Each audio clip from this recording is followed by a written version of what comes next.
We are live, so welcome back to another episode of Tales from the Service Industry. I am your host. I'm Bill. I'm here with Miss B. Welcome. Thank you. Happy to be here. Happy to have you here. So since you had introduced yourself the last time, we don't have to go through your work history. We can just jump straight into the fun stuff, Yay. which is talking about the crazy and interesting guests that we've had either recently or memorably. Where would you like to start? Oh, that's a tough one. Why don't we jump into crazy guess of the week? Crazy guest of the week? I like that. Yeah. I do too. Do you want to go first or do you want me to share a story with you? You go first. Oh, darn. Okay. Let's see. I think my favorite guest this week was the guy that checked in yesterday that he had booked a studio room. So the smallest room you can possibly get, and was absolutely livid that we wouldn't give him a complimentary upgrade to a 2-bedroom suite. Oh my gosh. I think we may have had the same guest, I swear. I don't know. This guy, I mean, he booked in for, I think it was 22 nights. It's an extended stay. Yeah. Here for medical treatment. And I can understand why he would want the additional space, but it's summer, top dollar for everything. Everything is at limited availability. And he pitched the biggest fit at the front desk because he is, and I'm not going to go with the type of guest, just the level. I have respect for different companies' tiers, but he was like the top possible level guest. Yeah. Did not understand that a complimentary upgrade, number one, is available when it's available. Exactly. It's not a guarantee. Yeah. And it's a single step. You don't pay for the cheapest room and then demand the highest level, most expensive room on the property. Free of charge. Free of charge. It doesn't work that way. That was literally my guest. Oh, I'm so sorry. No, I've got a couple though, but literally the same thing. 'Cause, okay, at a property I've worked at, this certain type of room, like the standard room type faces towards the street, and it's our standard room type. And this guest booked in, and they were at a specific it wasn't even like the tier system. Like they booked in with there's a credit card that you can book through, and if like you're high up with them and their rewards of that credit card, you get perks when traveling to like their recommended hotels. Mm-hmm. And so we're not in the highest tier. Their highest tier, we're the next one below. We're their preferred hotels, right? But we're not their highest tier. And this guest checks in and booked a standard room, and they are entitled to a complimentary upgrade upon availability. And we did give him a complimentary upgrade. We gave him an upgrade to one of our courtyard views. So you face in towards the courtyard. Our best views face towards the water. And we obviously have a very limited amount of those because, it's a small space and we're a bigger property that goes around.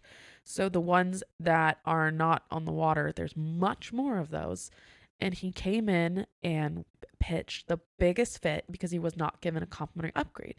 And we tried to explain several times, sir, we did give you a complimentary upgrade. You booked a standard room on the street, and we gave you a complimentary upgrade to the courtyard.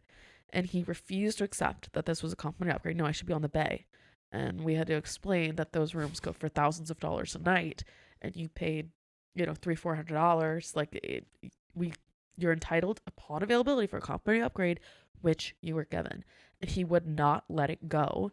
And I, had to apologize, and he just started yelling. And then I told him, sir, because actually he was yelling at one of my associates, and I had to step in and be like, sir, no. Set him straight. Asked him, if you want to go a step away, but you were given this, go look at your confirmation. So he leaves in a huff, and he comes back a short while later, and he's like, this room is unacceptable. And I'm like, oh, well, can I help with the room? Just everything's wrong with it.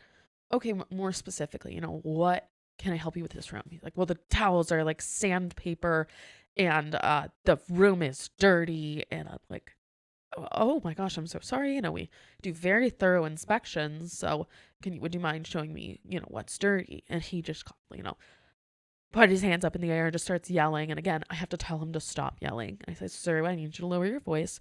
I'm trying to help you. And he's like, no, you're not. And I said, sir, if you don't lower your voice, I'm going to have to call security. So why don't we just take a breather, maybe come back to this conversation. And then he leaves in a huff again. At this point, I'm like, oh my God, he's not going to come back, right? He's not going to come back. Oh no, he'll come back. Oh, he came back. 10 minutes later, he comes back and he's like, so where's like the sauna? And I said, oh, our pool and jacuzzi, which is a sauna, are located right outside. And I use my open palm and I point him in the direction. And he's like, no, like the sauna, like, you know, like the steam room. Yeah. And I said, oh, sir, we don't have one of those on our property. There's another building across from us, you know, that does. You just have to book a spa appointment in order to get access to the spa. And he's like, well, your website, my confirmation right here shows that I have access to this sauna. And I said, yes, sir, this sauna. And again, showing him the sauna. And it says right there on the sign. And he's like, oh, this is ridiculous. And I'm like, I'm very sorry, sir, but the sauna that you're speaking of is, you know, when you book a spa appointment. And I offer, you know, if you'd like some help in booking that. He's like, well, if I book it, can me and my partner get in? Both of us get in? Does he have to book one too? And I'm like, yeah, to get the spa, you both have to book an appointment. Goes off again, yelling, walks away. And I'm just like, I'm so done with this guy. I'm so done with this guy. And then he was calling down from the room, yelling at people for various things. He yelled at almost all my staff. So the last time he came up to the desk, again, yelling because he didn't get his upgrade, I said, you know what, sir? I don't believe we're going to be the best fit for you. Let me go ahead and help you find another hotel. Yes. And he's like, no, you're going to make this work. And I'm like, no, I don't think we're a good fit for you, sir. Let me go ahead and assist you in making a reservation elsewhere. And then he's like, I want to speak to your manager. And I said, I am the manager. I want to speak to you, report to. Sorry, sir, it's just me. You're saying you run this whole building? And I said, sir, I'm the highest level manager you're going to be speaking to today. It's just me and you. So you're going to lower your voice. I'm going to call security, and I'm going to help you find a hotel someplace else. How'd that go over? Like a bag full of bricks. But basically, I kicked him out, and I had. Did he leave or did he stay? At first he left in a huff, and then he called back because he just loves leaving, you know. And so he left, and he called back down and asked to speak with me. And he's like, so I am going to go ahead and look for another hotel. So why don't you email me the hotels that you think will be a better fit for me? And I said, absolutely, sir. You know, let me get your email address. And I emailed him a list of just the most, you know, Ritz-Carlton and all these hotels that someone, maybe they would put up with him. And he's like, and I need you to email me. What did he ask? Something like, and email me that you told me you're the only manager. And I said, sir, I said that I'm the highest manager that you will be speaking with, and I'm not going to be emailing you anymore. That's the list of hotels. And he's like, well, are you going to apologize to me? And I said, for what, sir? And he's like, for everything that's happened in the way you've treated me. Mm-hmm. And I said, sir, I'm not going to be issuing you any apologies. I have done nothing but treat you with respect, while you have done nothing but yell and treat others very poorly. And he's like, well, you don't know what I've been through. And I said, sir, what you've been through or not is not an excuse to treat anyone that way. And obviously, that was nicely handled. It took every muscle being fiber in my body to keep cool. Because, like, you know, when you're like shaking, mm-hmm. You're so angry, you're shaking. And I'm like, keep it cool. It took everything in me. And my associates are like around me just with their mouths dropped. They're like, how did you do that? He was literally yelling at you. And at one point when he was yelling at me at the desk and I threatened to call security, one of the desk agents ended up calling. So he like was standing there on the side, kind of just watching and waiting for me to like wave him over to step in. And then, of course, the next day he sends a crazy ranting email to the GM who was well aware of the situation and told me, like, because in all these back and forth things, I went to the GM and said, hey, is what's going on? She said, do not bring me into this. Tell him you are the highest manager. I do not want to deal with this. Let him leave. Make him leave. And I said, okay, you got it. And when she got the email, she basically is like, delete. Well, I think one of the things that people fail to understand is that the person that they're talking to, at least in our industry, yeah, if you're a manager, you're fully able and capable of helping them, you know, of resolving their issue. And when they just start pushing to talk to your boss, it's not always going to end well for them. I mean, I had a GM years ago that I'm not going to go into the whole story now, but basically the guest was upset. He went through person after person after person. When he got to the GM, the GM recapped everything the guy said Yep. and said, you should have stopped with the manager before me because now you get nothing. Love it. Like nothing. I mean, and they had offered him everything from comp nights, removing all of his incidentals, bonus points. I mean, a full comp stay was even offered. And the guy was, and we're talking like full oceanfront, beachfront resort. Oh my God. The guy was there for 7 nights. I want to say his room rate was about $700 a night. So they were at the highest point, he was offered a completely comp stay. Wow. But he wanted to talk to the GM. And the GM recapped everything with him and said, you should have stopped with him, the guy before him, and gave him nothing. And in fact, he took it a step further and had the guy's rewards account revoked. Oh my God, that is so amazing. I think people forget too that we're able to do that. Well, I think that, you can open cases with all these different companies and rewards. Like you can open cases against people and they can lose nights. They can have their statuses suspended. And people just think because they are this and they quote unquote earned that. It's like, well, this is still a privilege. It's not a right. I think, it's like, I feel like in our industry, people feel that there's no expense tied to a room. Yeah. So really like, true. Like if you go to a restaurant and you order a steak, that there's a cost applied to it because there's a cost for food. You know how much the steak, well, you don't know how much it is, but that there's an expense tied to a steak. People, I think, look at the hotel industry and go, yeah, but it's just a room. Yeah, it's a room that we were going to sell to you. You didn't show up. I could have sold it to someone else, but I couldn't because your reservation was on it. Yeah. So yes, you're going to be charged. Yeah. The number of chargebacks that we get against no-show charges still blows my mind. People will dispute all of it constantly. And it's the worst excuses. It's like, oh, my credit card number was stolen. Yeah, it was stolen for that one charge. That you have a emailed confirmation for? Yes. With your email and your address and all your information. Right. And they stole this credit card when? Because you made the reservation 5 weeks ago? Oh my God. And that's all they used it for? Mm-hmm. They only used it for a room here with your rewards number on it. It still blows my mind sometimes when people win those chargebacks. I'm like, yeah. We had someone, we get chargebacks all the time, but we've literally had people that came up to the desk and their chip didn't work right. So they end up swiping because once you try the chip a few times, it'll have you swipe. And then they do it as a chargeback and say, nope, that wasn't my card. Oh, because the chip and pin didn't go through. And sneaky. Yeah. What the outcome of that is, I don't know, but people are conniving and will. I mean, you can win just so many chargebacks and then it becomes a flag for your financial institute too. Oh. It'll bite them in the butt eventually. Yeah, hopefully. Well, speaking of people that I would like karma to bite them in the butt, I had another fun one, and I think this was like Thursday. It literally just happened. I was working at my desk and I had one of my associates come up, saying that someone wanted to speak to a manager.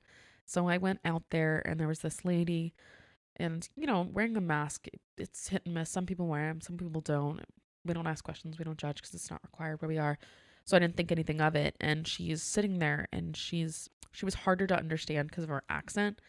And so she's like getting closer, but she's upset and she's waving her arms around like, this is ridiculous. And then she's like waving a piece of paper in her arm. And I'm like, ma'am, without saying calm down, I can't remember what I said. We're like, ma'am, if you wouldn't mind lowering your voice, I'm here to help you, but I don't understand what you need. And she's like, I've been trying to call and nobody's answering. And I'm like, oh, well, we're here. Let me see what number you called, and she's like, well, it was at home. And she's like, but I couldn't reach you. And I said, okay, well, this is our number. And I'm like giving her a card. And I'm like, if you want to call us. She's like, well, I need to cancel my reservation. I said, oh, okay. Well, I can help you with that. And, I'm on the computer, I'm pulling it up. And she's like right there, like people, who that like don't understand personal space. And I have a desk in front of me, but she's like leaning over, getting really close. And I'm leaning back because I'm like, okay, you're in my bubble. And I'm like, okay, so when are you looking to cancel the reservation? What's the date of check-in? She was like, it was yesterday. And I'm like, I'm like, then we would have charged you a no-show. And she said, no, but I checked in. And I said, I don't understand. I don't understand. You want to cancel, but you already checked in? She's like, yes, but I never stayed there. And I said, but you checked in. She said, yes. I'm like, ma'am, I'm really sorry. I don't understand how and what are. She's like, so I checked in, but I didn't stay. I left and went to the doctor and got tested, and I have COVID. And she's in front of my face, and that's the paper she's waving around is a positive COVID test. And I was like dumbfounded and took a step back, and I was like, what? And I said, you have COVID right now? And she says, yes. And I said, ma'am, you need to leave. I was like, you can't, no. And she, and I'm like looking at her, I'm like, ma'am, you need to go home. And you can call us. And I was like, if you didn't stay, that's fine. We'll interrogate the locks, do whatever, and we'll cancel it. But you need to leave. And she's like, no, but you need to cancel. And I was like, ma'am, you need to leave. And I'll work on this reservation. And why don't you give us a call? And on the back end, we'll fix the rest. If you weren't in the room, we'll figure it out. But we can't have you here in the lobby with COVID, waving around your positive test, yelling that you have COVID. And I convinced her to leave. And then at that point, she leaves the building and I run out to valet. And I'm like, that lady? And I point, to who she is. I'm like, that lady didn't valet her car, did she? And they're like, yeah, she did. And I'm like, well, she has COVID. So why don't you give her the keys to go pull her own car? And they were like, oh my God. And so then they started freaking out. But this lady, just no regard for anybody else other than herself, checks into a hotel and then proceeds to go get a COVID test. And her reservation was left checked in. And she was supposed to be there like 4 nights. And I'm like, what is wrong with you? It's a long list. It was blowing my mind. And I was flabbergasted up there. And there's not a lot of things that like take my breath away and make me speechless. But I was just up there at the desk like with my mouth open. I'm like, you need to go. No, this isn't okay. No, you need to go. But she's going to continue to stand there and yell at you 3 feet from your face. Yeah. I'm like, at least she was wearing a mask. Yeah. But yeah. But she was still handing people things. Like she handed me a piece of paper. And then she handed my desk agent her ID because we were very confused on what she was wanting because, she said she wanted to cancel. So we couldn't find her anywhere in a future reservation. So she gave them her ID. And so they're sitting there looking at her ID. So she's handing people stuff with her germs. It was wild. So the lesson here for those listening in a similar situation is that you're not trying to cancel your reservation. You need to check out early. Yes. That would have been a term that she could have used that would have eliminated all of the confusion. Yes. And also, if you have COVID, stay home. We don't want you. There is that too. Don't parade around in the lobby with your positive COVID test paper. I'm like, oh, okay. You gotta go. Just give us a call. Just Google this hotel name, and the phones do work. I promise. Some people's children. Oh That's man, awesome. Yeah. Drive you to take drugs. Well, no, Yeah, I guess sure. we have guests that already do that. Plenty. What's your best drug story? That's a toughie because they happen a lot. Everyone likes to do drugs in hotels apparently, but the one that's popping into my head right now the most would be more when we just found drug paraphernalia and I was like just blown away. I was housekeeping manager at a larger hotel that was going through a renovation, and we're ripping out floors one by one, and I get a call by one of the construction workers saying that they needed me to come up to whatever floor because they needed to show me something. And so I go up there and they were taking apart, so the big bathroom mirror, the vanity, and they were taking apart and they took off the cover, and up on top of the mirror was at least, I swear to, however many syringes could fit up there. I want to say 20. There were more syringes than I've ever seen in my life. And, I've seen a fair amount of syringes, but just somebody had to be there for who knows weeks and just was just putting them up there? I don't understand. But we took it. And then all of me and 2 construction guys, I don't know why I was pulled up there, but we had to figure out how to remove the syringes safely because they're up high. You know, like, they're like, how do we pick them up? Because how do you know you're not getting stabbed in? So then it became do we just knock it off? Like, it was just 3 of us figuring out how to remove 20 syringes off this high ledge above this vanity mirror. That's some guess at who knows how long they were there. I guarantee it wasn't like the last guest. And the syringe places people hide syringes blows my mind.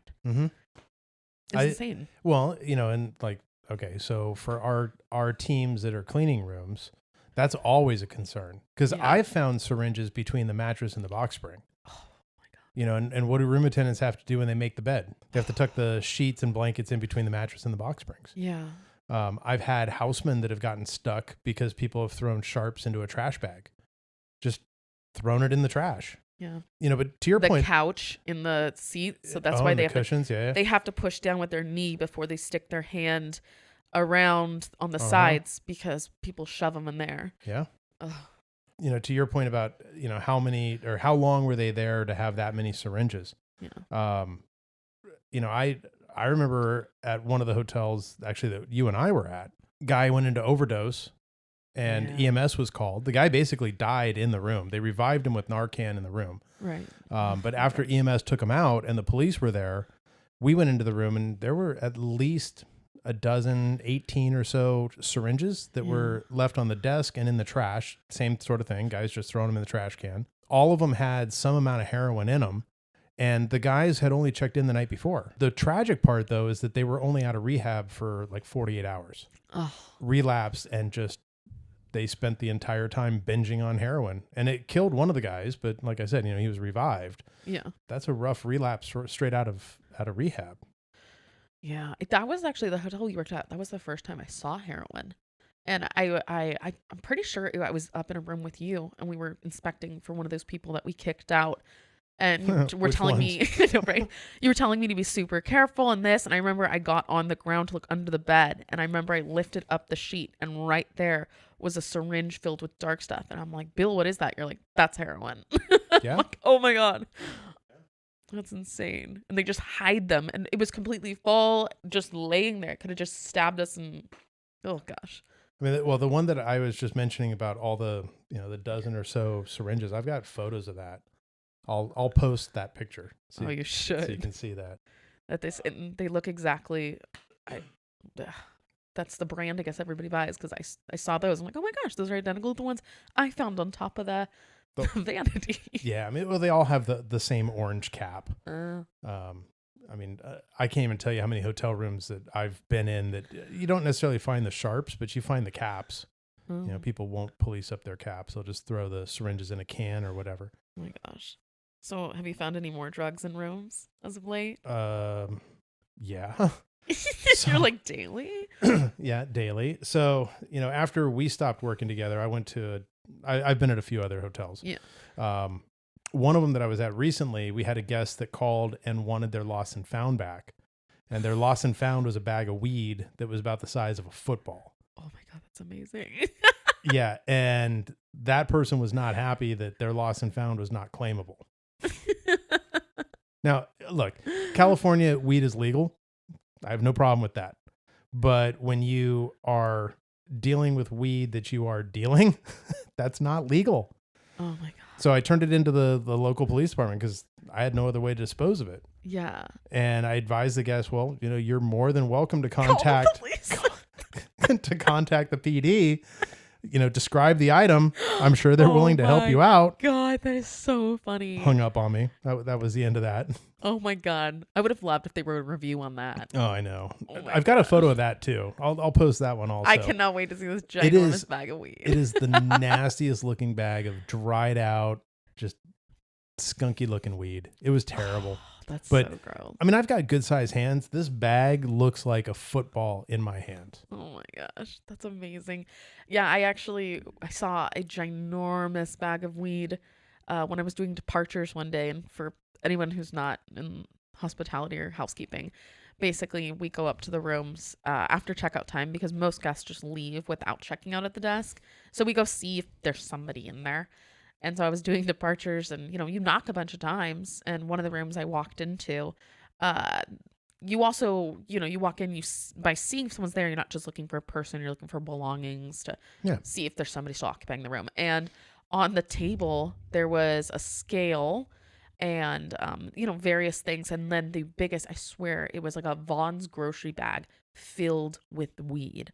And I got close to make sure. And I'm kind of like looking at it and I'm like, I'm pretty sure that's weed. And I took a picture and sent it to someone. I'm like, that's weed, right? And they're like, that's definitely weed. And I was just. If you find it, send it to me. I'll post that one as well. Okay. I'm going to go back into my repertoire because I have to have that photo because it was the biggest bag I think ever. And the reason I was even like, oh, is this weed? Is because it was so big. I was like, no. And it had like a purplish tint or something to it too. So I was confused. And someone was like, yeah, that's a strain. I'm like, oh, okay. That's cool. And yeah, that guest, by the way, didn't check out. Didn't lost and found that. They kept extending, and we didn't know that he was basically dealing out of the room. And we had to tell him, he's like, no, I'm not checking out. I'm staying. And how dare you go into my room? We're like, you didn't extend your reservation. And yeah, you have to leave because we know what you're doing, and that's not supported here. Oh, no. It's for my glaucoma. That giant grocery bag of weed is for my glaucoma. Mm-hmm. Yeah. So that guy had to go. Mm. Do you know what I did call the police on, though, to come pick up? And this is not on the subject of drugs, but about, having to turn it over to the local authorities. Someone left a gun in their room and vacated. And I've had a few of those in the hotels. Yeah, we had no idea what to do. I was like, there's a gun. I'm not picking that up. And everyone was like, what do we do? So we literally ended up calling the police, and the police are like, yeah, we come and pick that up. So the police department came and picked up the gun. And then the guest called back, forgetting that they left their gun in their room. And we're like, yeah, we turned it over to the police. They got so mad. Mm-hmm. And we're like, sir, we can't hold a gun. You're going to have to talk to the police. I had a guy that left a automatic pistol loaded with one in the chamber in a like a shaving bag that he left on the bed. Oh. So it wasn't secured. Nothing. It was just out. The room attendant found it. So the room attendant calls me, and our protocol was if you find a gun in the room, you exit the room. We secure the room. We call the police. Yeah. So local PD came. They cleared the weapon. They took possession of the weapon. Yeah. The hotel had a posted no firearms policy right there on the front. It's on the website, everything. So not only was the guy in violation of our policies, which, I'm sure he figured whatever, but to leave a loaded gun with one in the chamber in a shaving bag where anybody can have access to it. And the thing that really blew my mind is that it was a family. They had kids. Oh my God. Yeah. And then they're upset with us because the police took the weapon. What? They had to claim their weapon from the police department. Yeah. Same with this guy. It's like, did you expect us to pick up your weapon and go, I don't even know how to explain that to people. It's like, no. I had another guy that had checked out, left the gun behind, and wanted me to send it to him via FedEx. FedEx. No. You can't. Oh my God, that's so funny. Could you imagine going to the post office and be like, I'm gonna email this. Snail mail this gun. That's putting that on the counter. Yeah, there's ammunition in there, but it's not loaded. Oh my God. Doesn't go over well. So wild. Well, and what I didn't understand is that like the guy, it turned out that the guy that left the gun and went home and wanted me to FedEx it to him was law enforcement. Which, yeah, that made me scratch my head even more because you're bringing a gun on vacation and then you're absent-minded enough to leave your weapon behind and want me to send it to you via FedEx. Take his badge. Just take it. Just take it. No. Just take the badge. Just, you know what, sir, why don't you go ahead and just leave your badge here? I'll go ahead and turn that into the authorities as well. Yeah. I don't think you should have this. Well, what really pissed him off is that the local PD, they told him he could come and get his weapon. But he lived up in Northern California. They weren't going to send it to him. He would have to come down and physically claim the gun. Yeah. Yeah. Oh my God, people. But it's my fault because Of as the course. hotel, we turned it into the police. Of course. Yeah, it's always our fault. We're used to that though. Yeah. Ridiculous. You know, let's loop back to something though. Okay. You made a comment about departures. Yeah. Okay. So people that are listening, I think this would be a good educational thing to talk about. Okay. So when a guest checks into a hotel, they have to do what? Check out. They have to they have to check in, right? They have Oh to, yeah. So 100% of your guests that stay at the hotel have to check in. Right. In your experience, what is the percentage of guests that just leave without checking out? 80%. And I don't understand why. It's like, I can't tell. I mean, well, you've been there where you get calls from people saying my bill is wrong. Yeah. But they don't check out. I mean, why are you going to look, you go to a restaurant, you order a few things off the menu, the receipt or the bill comes. What do? You check it. You check it. You review what you were charged for. Yeah. How many times have you found the wrong thing on your bill? Yeah. It happens. Enough times to make me check it. Exactly. So now you have a $400 a night hotel. You're there for a week. You're running up charges, bar charges, restaurant charges, amenity bars, whatever it is. And then you just leave. But then you call 3 weeks later and dispute the charges. You could have resolved all of that with a 3-minute stop at the front desk and just cleared your charges, walked away with the receipt right then and there. Yeah. Because it's true. The people, though, now that come and stop by the desk and review their bill, it's always those. And I'm like, ugh, they're the ones that are like there to find problems and ask questions about stuff that, like this one guy, this was like a couple weeks ago, he stopped by and I printed out his bill and I saw one charge was like $4,000. And I was like, what? $4,000. Yeah. And I was like, what is that? And I'm like, was he in the presidential? No. And he looks at it and it's a bar and restaurant charge. And I was like, oh, he's going to ask about this. I don't know what this is. I'm like, is this a mistake? And he looks at that and he goes, 4,000? What did I have? I was like, I can pull up the receipt. And I was able to, use the system to pull up the receipt. And I started naming, it was almost all alcohol. And then, some food. But it was like literally like a $2,000 bottle of wine. And he's like, oh, yeah, that makes sense. Go ahead. But he was just like, how did but just didn't even, wasn't even upset. He's like, what did I spend it on again?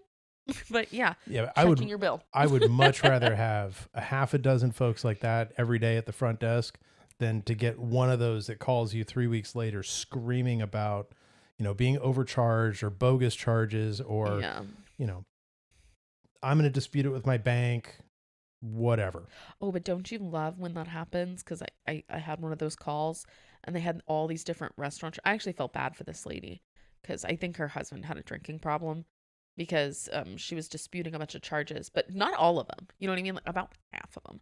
And I pulled all the checks and I was showing her all the signatures and they are indeed theirs. But she's like, no, my husband said he didn't have any drinks. And it was always the same drinks. So, and I could tell her signature from his. And I showed her, I was like, look, I can tell which ones are yours. These ones are yours. These ones are your husband's. And, I talked to the servers and they did confirm it was a male and that is the husband that you checked out with. Those are your husband's charges. And her face immediately was just kind of like, and she stopped arguing with me, but I had to like lay it out in front of her and be like, no, yeah, that's you guys. I forget what he liked, but I'm like, well, his drink of choice was this. And it was like a beer and then a shot. Yeah. Same signature pattern for each tab. Exactly. It's not like one was just mixing it up, doing something different. No, it was a pattern. But yeah, but at least she was checking her bill, but I had to literally go and pull all the receipt signatures to show her they all match. Switching topics. What is the worst thing that anyone has said to you or an associate? Or what is the worst thing you've ever said to a guest? Oh, man. Or it could be the best thing you've ever said to a guest. Right. Unfortunately, I don't say a lot of the things I want to.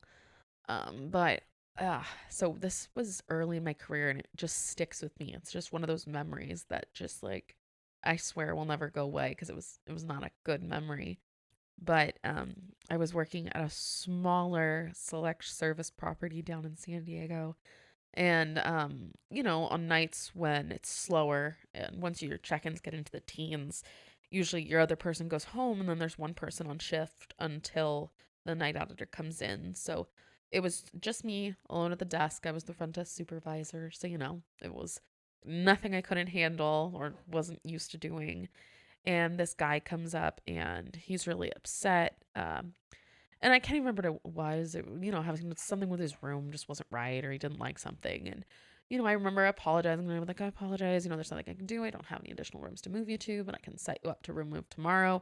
And, yeah, fun fact, I do happen to have Jewish heritage, and my family is Jewish. And I have a Star of David that I wear that I got in Israel.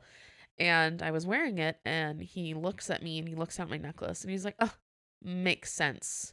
And I was like, he's like, oh, makes sense. And then he proceeded to yell at me about how, as a Jew, I would do this and that. And then started to yell at me anti-Semitic stuff, saying, oh, it makes sense. And then he proceeded to throw his keys at me, literally throw his keys at me. And I was just, in that moment, so dumbstruck, terrified, sad, all these emotions. He was at the desk, and then there was a woman in the gift shop, just sitting there watching in terror, not saying anything. I just turned around as he was still yelling at me, went to the back, and just shut the door and cried. Oh. And then I managed to get the phone and call over to my sister property that was down the street and call him and say, someone needs to relieve me. And someone came running over and found me in the back office. And, it was just said what happened.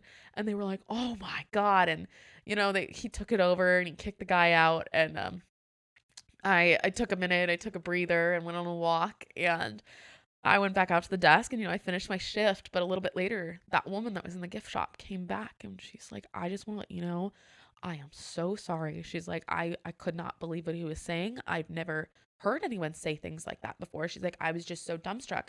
I didn't know people still thought like that and could be like that.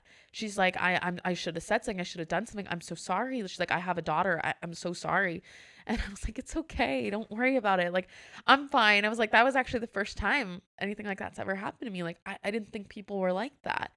And I had told my dad about that story. And he's like, no, there's absolutely people out there like that. And I still wear my Star of David, and he gets anxious about it because people out there are like that. And it blows my mind. And I don't understand how you can be like that in today's day and age. And I still will never forget that. And so, well, that's my worst thing a guest has ever said to me. And, I feel like if that happened now, I'm a lot stronger and older than I was then. And I might have thrown something at him. But then it's just, all I could do was just stare with my mouth open. Just like, what? It's amazing that people are that small-minded. Yeah. I mean, even to this day, people, they're just selfish. They're rude. There's no excuse. Yeah, and just ignorant. And I still, talking about it today, is like, what does the fact of me being Jewish have anything to do with what's wrong with your room, or why you can't get another one when we're sold out? Like, what? Huh? And looking at that old dude, not has to have kids, probably has kids, probably has grandkids, and you're yelling at this 18-year-old girl for something that's completely out of her control. I bet it made him feel like a big man too. No. Well, what's the worst thing that you have experienced all right, so like that? I'll save some of the stories of the worst things that people have said to me, and I'll share I'll share a story from early in my career of a great thing not to say to people. Oh, I'm so excited. So we got to jump in the Wayback Machine for this one, because this was just after 9/11. It was a destination hotel. It was on an island. A lot of airlines service it. In fact, really all the big major airlines flew in there.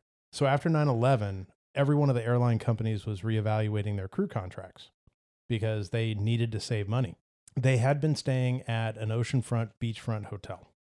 The hotel that I was at was a very nice hotel. It was clean. It was a little smaller. It was a little over 250 rooms. directly across the street from a gorgeous beach. All you had to do was literally just walk across the street. There was a traffic signal. Walk across the street. Oh, sounds nice. We had bikes that they could use. They had a shuttle that would take them wherever they wanted to go in the area. It was fine. It was good.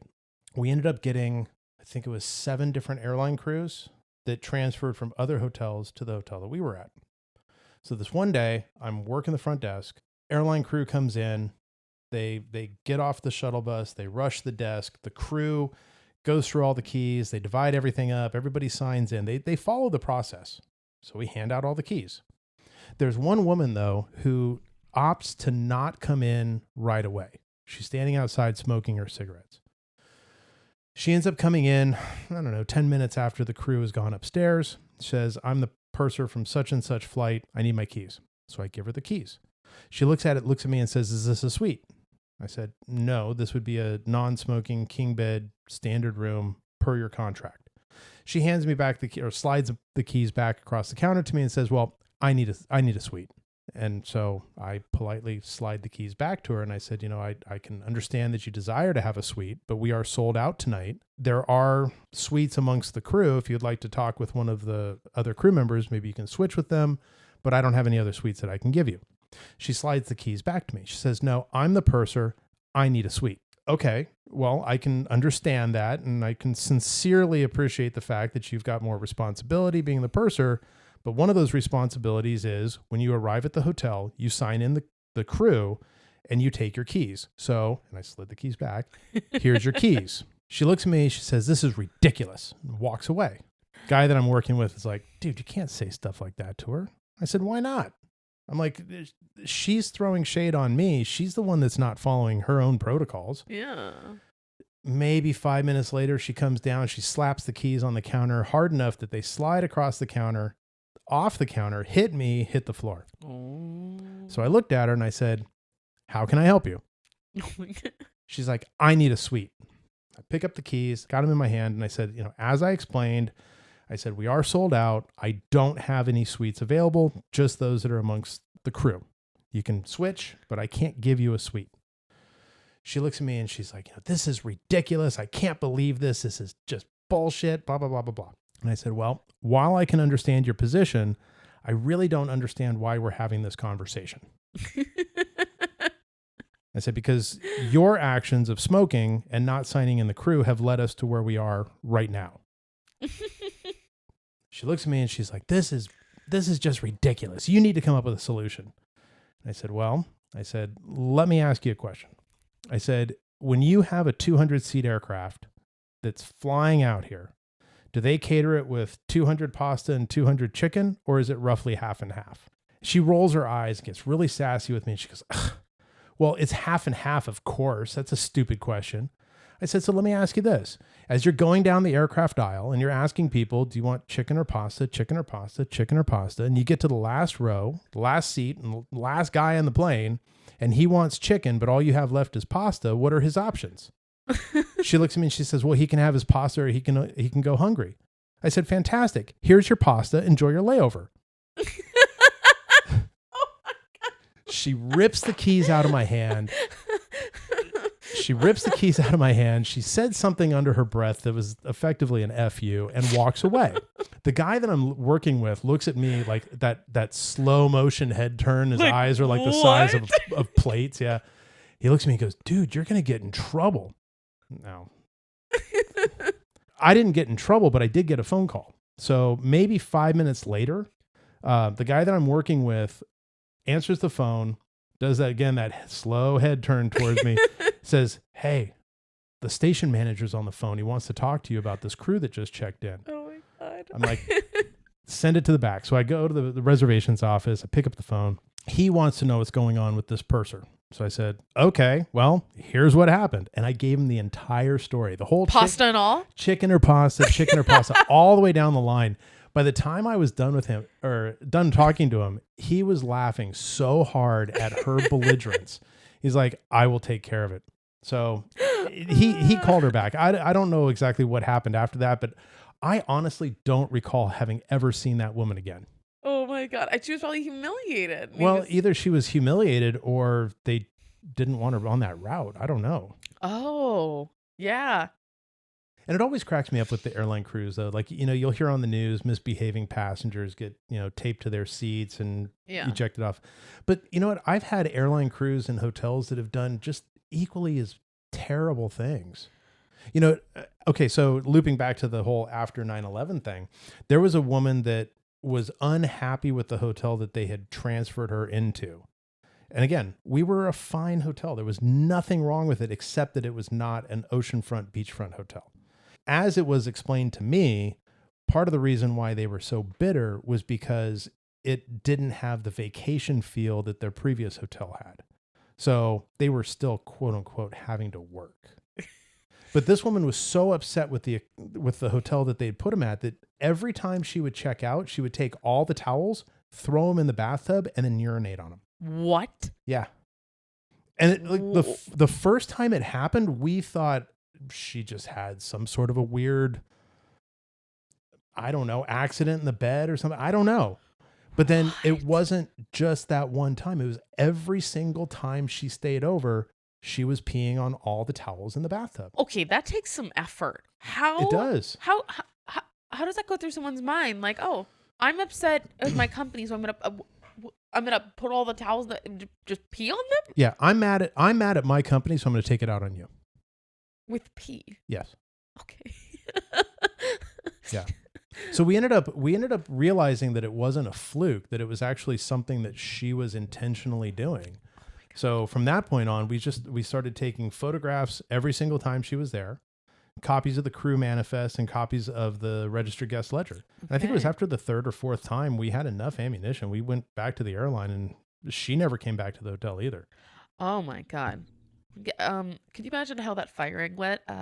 Yeah, we're going to be separating our employment with you because you like to pee on towels in hotels. Imagine the job interview. So why did you leave your last position? They didn't like me peeing on their towels. It's not fair.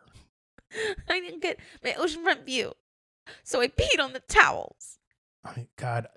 Okay, so that hotel, again, here's another like behavioral thing. I caught flight attendants doing the worst of the worst stuff. Really? I caught a male and two female flight attendants in a three-way in the hot tub. Oh. Yeah. Oh. It's an open air hot tub. It's open to all guests, and you're going to have a three-way in a public hot tub. Goodness. I mean, look, ew on a myriad of levels. A myriad of them. Yes. Both for them and for anybody using the hot tub afterwards. But just that level of behavior, mind-boggling. Yeah.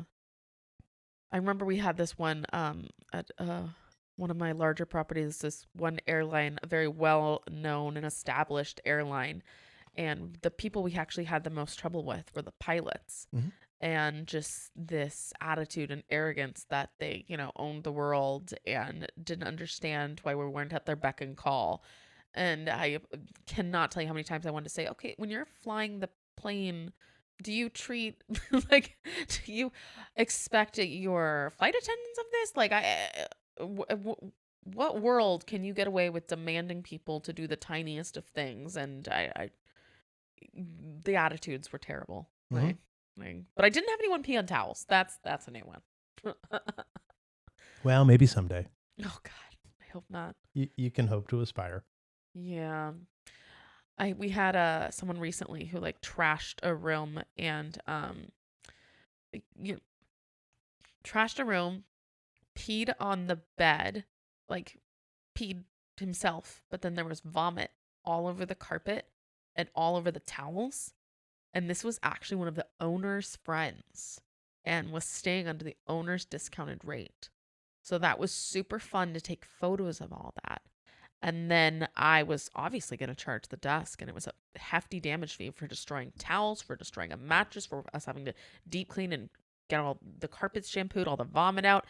But I had to present it to my general manager. I told her, I'm going to charge him. She's like, let me run it by the owner first, and ran it by him. And the owner was like, yeah, charge him, and was fully in support of us charging his friend. And he's like, and you let me know if he disputes it. And we fully charged him, sent him photos, didn't dispute it. But he did question. He's like, really? You're going to charge me $250 for towels? Yes. But didn't dispute it, but said, you're going to charge me? And I'm like, all the towels had vomit on them and the carpet. I'm like, we have to throw those towels away.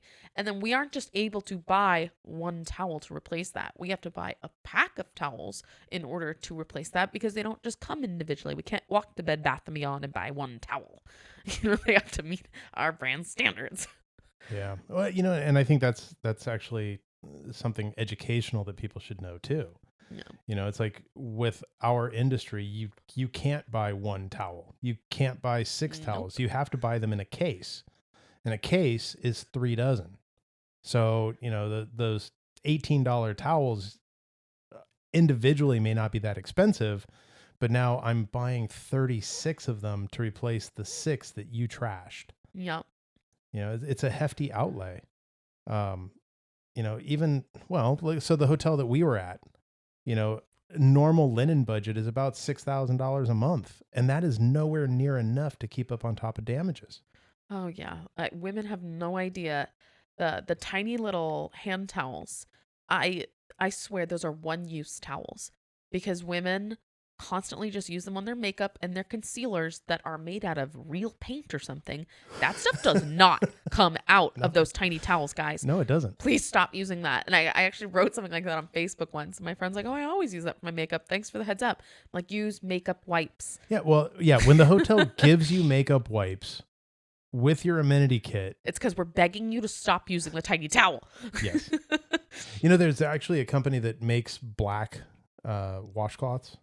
It's funny. My current hotel has those now. Yeah. My last hotel, they have it, and it says makeup towel, and it's a black towel. And people still use the white washcloths. Oh, yeah. For all their orange face paint. Yes. Yeah. Because spray tans don't stick all the time. Yes, that too. Good times. So let's cut it here for tonight. Thank you for joining me again, B. Thank you for having me. Always a pleasure to see you. Too much fun. Maybe we can do this again soon because I love the stories. If you find the photos, send them to me. I'll be happy to post them. I'm going to post the ones that relate to tonight's conversation as it was. And we'll pick this up again on the next episode. Sounds great. Thanks for having me. You're welcome.